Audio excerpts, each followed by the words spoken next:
साथियों, अखंड भारत की साइकिल यात्रा में अब रीवा से हम अमरकंटक की तरफ आगे बढ़ रहे हैं और इस रूट पर आज हमें व्यवहारी जाना है।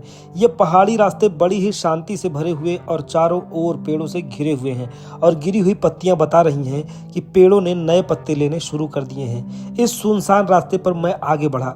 साथियों, इंस्टाग्राम पर बैकग्राउंड म्यूजिक के साथ गहरी घाटियों की रील्स बड़ी अच्छी लगती हैं, पर उन स्थानों पर पहुंचने के लिए चढ़ना भी बहुत पड़ता है। तो छुइया घाटी चढ़ते चढ़ते हम थक गए तो एक बड़ी सी चट्टान पर आराम कर लिया और फिर आगे बढ़े। बड़े दिनों बाद आज चूल्हे की बनी चाय मिलेगी। साथियों, घाटियों पर खुली ये दुकानें 50-50 साल से ऐसे ही चल रही है। वहाँ के लोगों ने बताया कि यहाँ आधुनिकता अभी उस स्तर पर हावी नहीं हुई है। साथियों, साइकिल यात्रा का वीडियो देखना और साइकिल यात्रा करना दोनों अलग अलग चीज़ें हैं। रीवा के इन खूबसूरत पहाड़ों पर साइकिल लेकर चढ़ाई करना एक टफ टास्क है, पर जीवन में असली उड़ान तो अभी बाकी है। अभी तो नापी है बस मुट्ठी भर जमीन, अभी तो सारा आसमान बाकी है। फिलहाल ये जो घाटी में चढ़ रहा हूँ यह है छुइया घाटी। अगर आप प्रयाग माघ मेले वगैरह में गए होंगे या कहीं पर ऐसे धार्मिक स्थानों पर गए होंगे तो एक पौधा आपको देखने को मिलेगा, जिसको आप पानी में जब डुबो देंगे तो हरा हो जाएगा और जब उसे निकाल देंगे पानी से तो फिर से वो सूख जाएगा। तो ध्यान से देखिए, क्या वो यही पौधा है? ध्यान से देखिए, क्या वो यही पौधा है?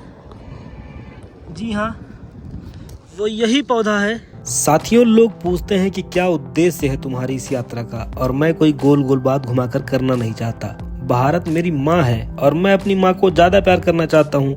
मैं भारत देश में विविधता है सुनना नहीं चाहता, बल्कि उसे देखना चाहता हूँ। क्या सिर्फ इतने उद्देश्य से भारत दर्शन करना पर्याप्त नहीं है?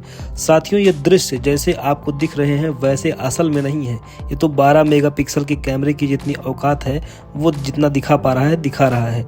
जो कैमरा ईश्वर ने हमें आंख के रूप में दिया है, उन आंखों से ये दृश्य देखकर आपको बेहद रोमांचकारी अनुभव होगा। तो बंद कमरों से बाहर निकलिए, अपने लिए भी थोड़ी फुर्सत निकालिए। सैर कर दुनिया की गाफिल, जिंदगानी फिर कहाँ, जिंदगी अगर कुछ रही तो फिर ये नौजवानी फिर कहाँ। फिलहाल पहाड़ी रास्तों का एक मजा भी है। एक तरफ तो आपको मेहनत करनी पड़ेगी, पर दूसरी तरफ आपको पैडल चलाने की भी जरूरत नहीं पड़ेगी।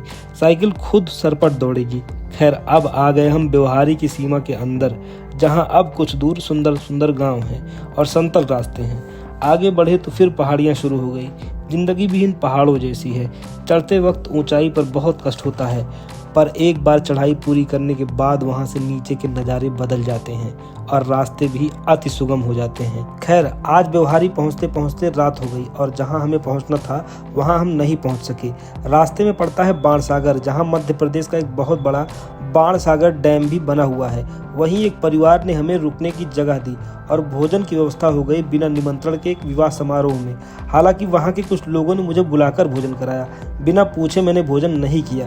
तो आपको मेरी ये यात्रा कैसी लग रही है हमें कमेंट करके हमें ज़रूर बताएं, और वीडियो अच्छा लगा हो तो लाइक कर दें और जुड़े रहें हमारे साथ इस यात्रा में। तब तक के लिए जय जय श्री राम।